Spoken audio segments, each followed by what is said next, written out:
ভাড়ার তালিকা দেওয়া আছে। ভাড়ার তালিকা অনুযায়ী ভাড়া নেওয়া। ভাড়া এই বেশি নেওয়ার কোনো সুযোগ নেই। কাউন্টার থেকে 10 টাকা বেশি দিবেন। 600 টাকা টিকিট কেটে যদি আমি 5,000 টাকা আমার লস করি। সামনে রমজানের ঈদ, সে উপলক্ষে নারীর টানে বাড়ি ফিরতে মূলত যাত্রীরা ঢাকা শহরের বিভিন্ন জায়গায় বিভিন্ন পরিবহন থেকে টিকিট ক্রয় করছে।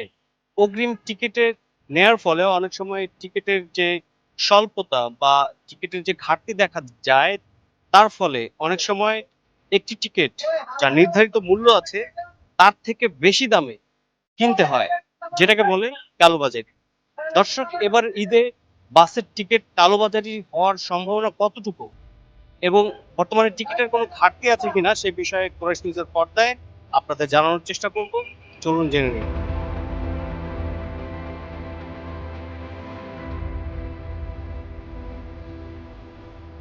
ঈদের যে টিকিট গুলো ছাড়া হয়েছে আমাদের, এখন অনেকেই এসে অগ্রিম টিকিট নিচ্ছে।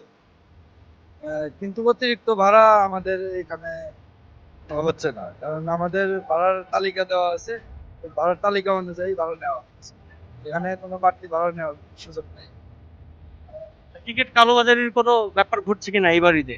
এই ধরনের কোনো হওয়ার সুযোগ নেই। আমাদের লোকজন ম্যানেজমেন্ট তৎপর আছে এ বিষয়ে। মানে প্রতি ঈদেই আমাদের ম্যানেজমেন্ট এগুলা পদক্ষেপ নিয়ে থাকে। ভাড়ার বিষয়টা হচ্ছে গিয়া, মনে করেন আমরা যেগুলো পরিবহন সেক্টরে বড় বড় পরিবহন যেমন হালিফ, শ্যামলী, সাকুরা, ইউনিক, এগুলোতে ভাড়া বেশি রাখে না। যেগুলো হচ্ছে ভাড়া বেশি রাখে কারা, যারা লোকাল গাড়ি, তারা ভাড়া বেশি রাখে। ঈদের সিজনে মনে করেন 500 টাকা, 1000 রাখে, আর 400 টাকা, 800 রাখে। আর আমাদের বড় বড় পরিবহন এগুলাতে ভাড়া এই বেশি নেওয়ার কোনো সুযোগ নেই। আর এই জন্য এগুলো অগ্রিম বিক্রি হয়ে যায়। ঈদের অগ্রিম টিকিট তো আপনারা ছেড়েছেন, আসলে কোন কোন রোডে আর কি? ঢাকা কক্সবাজার, ঢাকা বান্দরবান, ওই ঢাকা পার্বত্য চট্টগ্রামের দিকে যা আছে বা ওই দিকে সব সব লাইনের টিকিট আমরা দিয়ে দিচ্ছি। কারণ যারা আসবে টিকিট মনে করেন 26-27 যাত্রী বেশি। টিকিট কি কেউ কিনতে আসলে এখন মানে পাচ্ছে কি হ্যাঁ, পাচ্ছে তো পাচ্ছে। সবার নাম, মোবাইল নাম্বার সবকিছু দিয়ে আমরা টিকিট দিয়ে দিচ্ছি, কোনো সমস্যা নেই। আমরা তো গত বছরও দেখেছি যে টিকিটের অধিকাংশ কালোবাজারি বা ব্ল্যাক টিকিট হয়ে যাচ্ছে। এবছর কখনোই হানি ব্যান্ডের পাইছে, কখনোই না। হয়তো দেখা গেছে প্যাসেঞ্জার সাইজে যদি কেউ টিকিট কিনা বাইরে বিক্রি করে সেটা অন্য ইস্যু, কিন্তু কাউন্টার থেকে 10 টাকা বেশি দিবে না। অনেক সময় প্যাসেঞ্জার সাইজে ব্রোকাররা টিকিট কাটতে আসে টিকিট কাউন্টারে। এখন আমরা তো আর জানি না যে কে ব্রোকার কে যাত্রী। দেখা গেছে ব্রোকারের টিকিট কেটে বাইরের যাত্রীর কাছ থেকে বেশি টাকা বিক্রি করে কি করে পরিবহনের বদনাম করে। আবার আবার ভোক্তা মামলা দিলে তারা ঠিক মতো জাস্টিফাই না করে বা যে অভিযোগটা দিতেছে সে কাউন্টার থেকে টিকিট নিছে বা বাইরে নিছে সেটা না দেখে কি করে আমাদের নামে বাবু যে পরিবহন থেকে মানে কমপ্লেন আসে সে পরিবহন নামে মামলা করে দেয়। দেখা যাচ্ছে খামাখা একটা পরিবহন জরিমানা দিয়েছে। তো ভোক্তব্যদের উচিত যে দুইজনের কোর্ট কইরা ঠিক মতো জাস্টিফাই কইরা এটা মানে একটা ডিসিশন নেওয়া।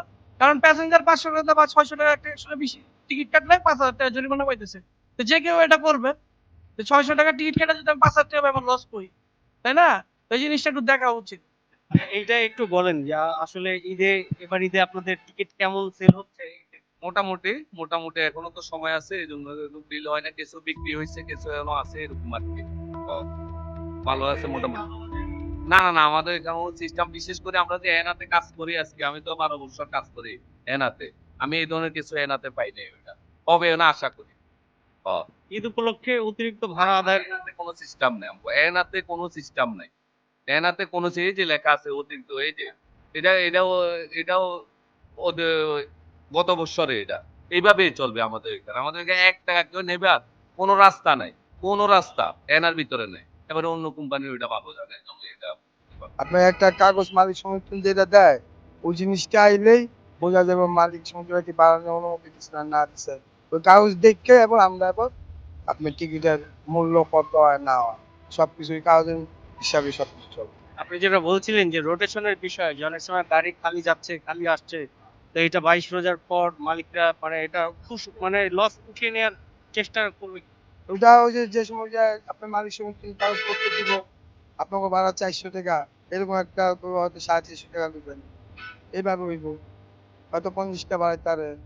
রমজানের আসন্ন ঈদকে কেন্দ্র করে যে টিকিট বিক্রি হয়েছে, যেটা অগ্রিম টিকিট, সেই টিকিট নর্মালি যেটা সাধারণত কোনো চাপ নেই, একেবারে নির্দ্বিধায় নির্ঝঞ্ঝাট ভাবেই টিকিট বিক্রি করছে সকল বাস পরিবহন মালিকরা, এমনটাই বলেছেন পরিবহন কর্তৃপক্ষ। তারা বলেছেন অন্যান্য যে ঈদের ছুটি সেই তুলনায় এবারের ঈদের ছুটি বেশি হওয়ায় যাত্রীরা নির্বিঘ্নে যে কোনো সময় যেতে পারবে, কোনো ভিড় কোনো ঝামেলা ছাড়াই। এবং কালোবাজারির যে বিষয়টি, সে কালোবাজারি একেবারেই তাদের এবছর হওয়ার কোনো সম্ভাবনাই নেই। যদিও কালোবাজারির টিকিট ঈদের 2-3 দিন আগে হলেও সেটা যে লোকাল পরিবহনগুলো রয়েছে তাদের ক্ষেত্রেই হবে, কিন্তু যে নামকরা বা পরিচিত এবং রিনাউন্ড যে বাস মালিক সমিতি আছে তাদের ক্ষেত্রে কালোবাজারির কোনো সম্ভাবনা নেই, এমনটাই বলেছেন পরিবহন মালিক কর্তৃপক্ষরা। জাকির হোসেন, কুরাইশ নিউজ, সায়েদাবাদ, ঢাকা।